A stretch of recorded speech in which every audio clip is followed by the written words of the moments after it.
എന്നും പുതുമയുമായെത്തുന്ന love the Quran masters ക്ലബിലെ പഠിതാക്കൾ ഒരുക്കുന്ന പുതിയ സംരംഭം ഓരോ ദിവസവും ശ്രോതാക്കളുടെ കൈകളിലേക്ക് എത്തുന്നു. ഒരു ദിനം ഒരു പേജ് ഖുർആൻ പാരായണത്തോടൊപ്പം അർത്ഥവും ഇന്ന് നിങ്ങളുടെ മുന്നിലേക്ക് എത്തുന്നു. എൻ്റെ ശബ്ദം ശ്രവിക്കുന്ന മാന്യ ശ്രോതാക്കളെ, അസ്സലാമു അലൈക്കും വറഹ്മത്തുള്ളാഹി വബറകാതുഹു. ഒരു ദിനം ഒരു പേജ് ഖുർആൻ പാരായണത്തോടൊപ്പം അർത്ഥവും എന്ന പ്രോഗ്രാമിലേക്ക് ഏവർക്കും സ്വാഗതം. ഞാൻ സുഹറാബി. അസ്സലാമു അലൈക്കും. ഞാൻ ഹനീന. സൂറത്തുൽ ബഖറ പേജ് നമ്പർ 20, ആയത്ത് 127 മുതൽ 134 വരെ. أعوذ بالله من الشيطان الرجيم. بسم الله الرحمن الرحيم. وإذ يرفع إبراهيم القواعد من البيت وإسماعيل ربنا تقبل منا إنك أنت السميع العليم. ആ വീട്ടിൽ നിന്നും അതിൻ്റെ അടിത്തറ ഇബ്രാഹീമും ഇസ്മായിലും കെട്ടി ഉയർത്തിയിരുന്ന സന്ദർഭം ഓർക്കുക. അവർ ഇങ്ങനെ പ്രാർത്ഥിച്ചിരുന്നു: ഞങ്ങളുടെ റബ്ബേ, ഞങ്ങളിൽ നിന്ന് നീ ഈ കർമ്മം സ്വീകരിക്കണമേ. നിശ്ചയമായും നീ തന്നെയാണ് എല്ലാം കേൾക്കുന്നവനും അറിയുന്നവനുമായുള്ളവൻ.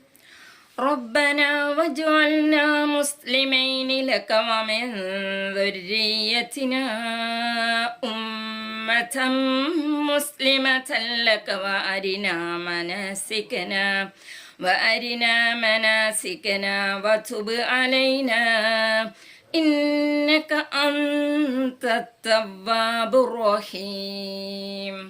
ഞങ്ങളുടെ റബ്ബേ, ഞങ്ങളെ രണ്ടാളെയും നിനക്ക് കീഴൊതുങ്ങിയവരാക്കുകയും ചെയ്യണമേ. ഞങ്ങളുടെ സന്തതികളിൽ നിന്നും നിനക്ക് കീഴ്പ്പെടുന്നതായ ഒരു സമുദായത്തെ ഉണ്ടാക്കണമേ. ഞങ്ങൾക്ക് ഞങ്ങളുടെ ആരാധനാ കർമ്മങ്ങൾ അഥവാ ത്യാഗകർമ്മങ്ങൾ കാണിച്ചു തരികയും ഞങ്ങളുടെ പശ്ചാത്താപം സ്വീകരിക്കുകയും ചെയ്യണമേ. നിശ്ചയമായും നീ തന്നെയാണ് വളരെ പശ്ചാത്താപം സ്വീകരിക്കുന്നവനും കരുണാനിധിയുമായുള്ളവൻ.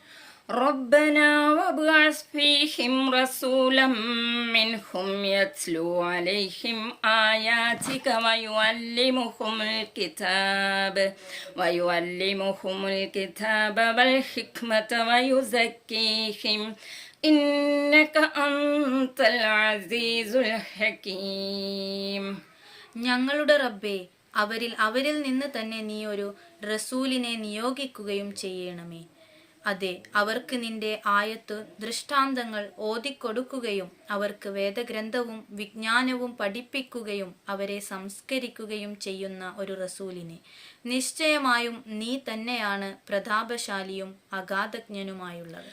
ومن يرغب عن ملة إبراهيم إلا من سفح نفسه ولقد اصطفيناه في الدنيا وإنه في الآخرة لمن الصالحين. ആരാണ് ഇബ്രാഹീമിന്റെ മാർഗത്തോട് അതൃപ്തി കാണിക്കുക? തന്നെ ഭോഷനാക്കിയവനല്ലാതെ. ഇഹത്തിൽ അദ്ദേഹത്തെ നാം ശുദ്ധനായി തെരഞ്ഞെടുത്തിട്ടുണ്ട്. പരലോകത്തിൽ അദ്ദേഹമാകട്ടെ നിശ്ചയമായും സജ്ജനങ്ങളിൽ പെട്ടവനുമാകുന്നു.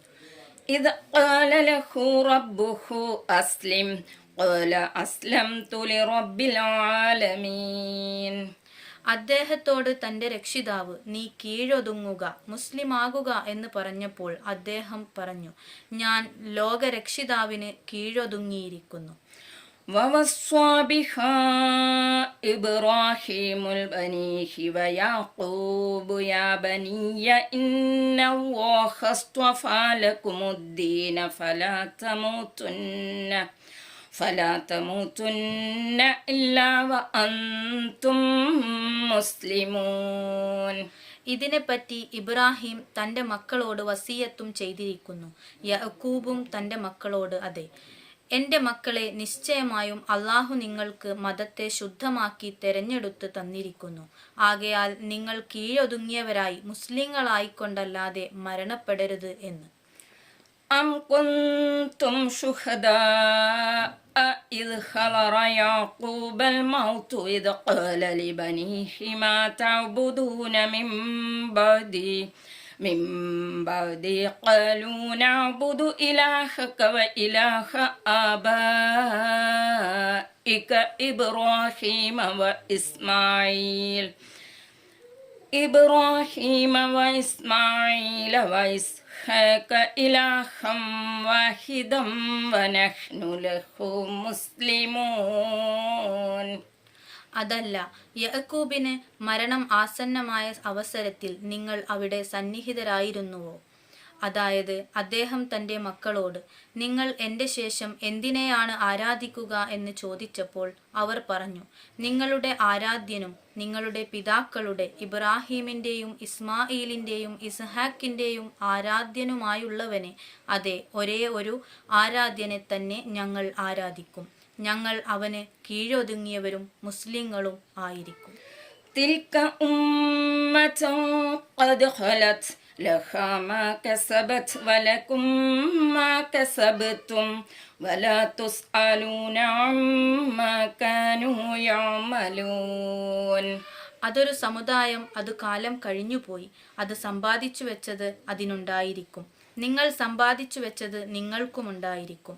അവർ പ്രവർത്തിച്ചു കൊണ്ടിരുന്നതിനെപ്പറ്റി നിങ്ങൾ ചോദിക്കപ്പെടുന്നതുമല്ല. അസ്സലാമു അലൈക്കും വറഹ്മത്തുള്ളാഹി.